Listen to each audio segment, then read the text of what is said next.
95% of our decisions are made by how you feel in the moment. And that is the problem. Do you feel like getting up? No. Do you feel like making that cold call? No, you don't. Do you feel like doing that third set of reps? No, you don't. We make decisions based on our feelings, and that is robbing you of joy and opportunity. So the core difference in people is, how do you produce certainty when the world isn't giving it to you? You go out and you try, in your case, you're 100,000 in debt and nothing's working. How do you keep yourself going? The way you did it, the way I did it, the way you're doing it, we may not have done it consciously, is we didn't change our potential, that was there. And it wasn't even taking more action. Taking more action with a belief it's not gonna work, it's not gonna change anything. We got results in our head that made us feel certain as if it had already happened. I need you to evaluate yourself and ask yourself the question, how are you wired? When you have a trial or a tribulation, how are you wired? When you hear the word no, does it break you? I'm wired differently. I get excited about no. I love no. I love it. It turns me on. No, Eric, I'll be back. I'll be back. I'll be stronger when I come back. If you get yourself in a state of certainty that this is gonna work, I'm gonna find a way, and if this doesn't work, I will make the way, then you tap a lot more potential. And when you're certain in your potential, you take massive action. When you take massive action, you really believe in something, you get great results. When you get great results, your brain goes, see, I told you I was a stud. I told you this thing would work out. Now you're even stronger. You tap more potential, take greater action, greater results. Sometimes you just have to move, do something, learn something new. Write down what you need to do in order to make a better life for yourself. And be brave enough to do those things. When you go out there, I need you to have that dog. When you get out there, I need you kill or be killed when you get out there. We ain't playing no more. We ain't taking no prisoners no more. When you get out there, whatever you can get, go get it. Because they gonna get it before you get it. And they ain't gonna give it to you. So you go out there and get what's yours. And that moment that you finally begin to break through and build something extraordinary, in that moment, the realization is that it was always you trying to figure out how to become the best version of yourself and ask one simple question: how extraordinary can I become? What am I capable of? What are my limits? How far can I push myself in this time that I have on this earth? Exactly how much of my potential can I wring out of myself? How much can I become capable of? How far can I push myself? What can I build? How can I change this world? But all by doing one simple thing: pushing myself to get better every day. And as Napoleon Hill said, strength and growth come only through continuous effort and struggle. One of my first mentors said that we're the only creature on the planet that's totally disoriented in our environment. He said all the other little creatures are completely at home in their environment, but they operate with instinct. You see, it's perfect. We have been gifted with higher faculties. We have the ability to create our own environment, but we've got to understand ourselves. We don't have a soul, we are a soul. We are living in a physical body corresponding with the material universe. Now we have to understand this, and if we don't understand it, we're not going to make it. And we've got to understand, like I can look at your body, I can tell you all kinds of things about you. You are dominantly a left brain person. You got a little bit of right brain, enough to really, you got a quiet, sensitive side to you. It's a little shy side, but that's very small. So it's not many people would see it. You have a tendency with things, if they hurt your feelings, you'll have a tendency to hold it inside. You want to start releasing it, or you're going to have stomach problems. Now I can tell that by looking at your body. Wow. But and he's right, by the way. Yeah, but there's so much about ourselves we never learn.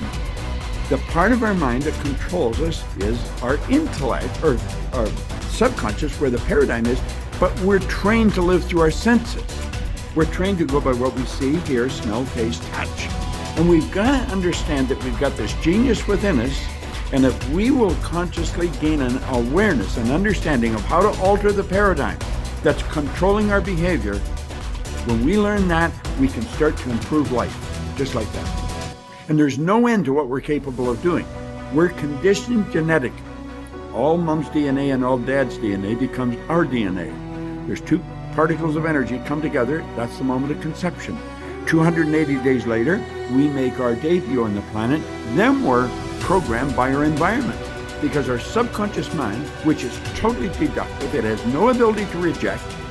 The subconscious mind is immoral. It's like the earth. It doesn't care what you plant, but it'll return what you plant. Earl Nightingale used a beautiful example in The Strangest Secret. He said, you can plant nightshade, a deadly poison, not a 16th of an inch away. You can plant corn, a sweet food. One will grow with just as great an abundance as the other. And that's the way your subjective mind works. You put the wrong idea in, it will grow. Put the right idea in, it will grow. We have the ability to change what's in there. We did not program it. It was programmed through genetic history. We're the confluence of a genetic pool that goes back for generations. That's at birth, and then environmentally. And we have the ability to alter all that. Up until around 4 or 5, we're being programmed by our environment. Prior to that, it's genetic. The programming is dictating our results. When we change the results, we've got to gain an understanding that we've altered our own consciousness.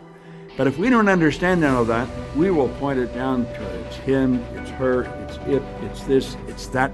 We point to something outside as the cause of what's going on inside. That's never what it is. It might have been someone that helped us shift this consciousness, but we've moved it. And if we want success, we've got to change what's inside. Right. It's essential, and it doesn't change until we do that. Live each day with integrity. Don't try and get over in life. Don't try and cheat. See, a lot of people like to try and cheat. I was with a friend of mine, and we went into a service station to get some gas. They gave me back too much change. I discovered it down the road, and I was turning around going back. Guy said, "You're a fool. Hey, man, what when they don't give people enough change? You think they flag the people down?" I said, "I'm not responsible for them. I'm responsible for me." I went back and I told the guy, "Excuse me, sir, you gave me a $20 bill too much." I gave it to the guy just took it and walked away, didn't say thank you. The guy in the car laughed, said, "I told you, you fool." I'd have kept that. I said, I'm not responsible for his attitude. I don't care, knowing that he would not say thank you, I would still give it back to him. Because my image of myself says, hey, you don't take something that doesn't belong to you. That's the way my mother raised me. Don't try and cheat. Say, well, you know, this little bit won't count. Everything counts. A friend of mine was on welfare after going through a bad experience. Someone, I think she and her husband became ill. They couldn't work for a while, and they went on welfare. After they both became physically well, he said, look here, we don't ever have to go back to work. We're making more money on welfare than we made when we were working, with all the Medicaid benefits and all of the food stamps and everything. She said, no. She said, we are not going to accept the checks anymore. He said, I'm not going to work. Now, you can go to work if you want to. She went down to the welfare department and said, don't send any more checks to my house. Lady said, excuse me? She said, now, I've been working here 25 years. No one has ever come in here and said, don't send any more checks here. Are you sure you're all right? Yes, I am. And she went home and told her husband, don't look for any more checks because I told them to cut the check off. Now we've got to find something to do. And they started a paper route and got over 1,500 customers and were making money hand over fist in a spirit of dignity and achievement, not ripping anybody off. That was a critical choice. She could have very easily said, well, everybody else is doing it, why don't I do it? But she decided not to follow the crowd. I like what Whitaker said, what you think about me is none of my spiritual business.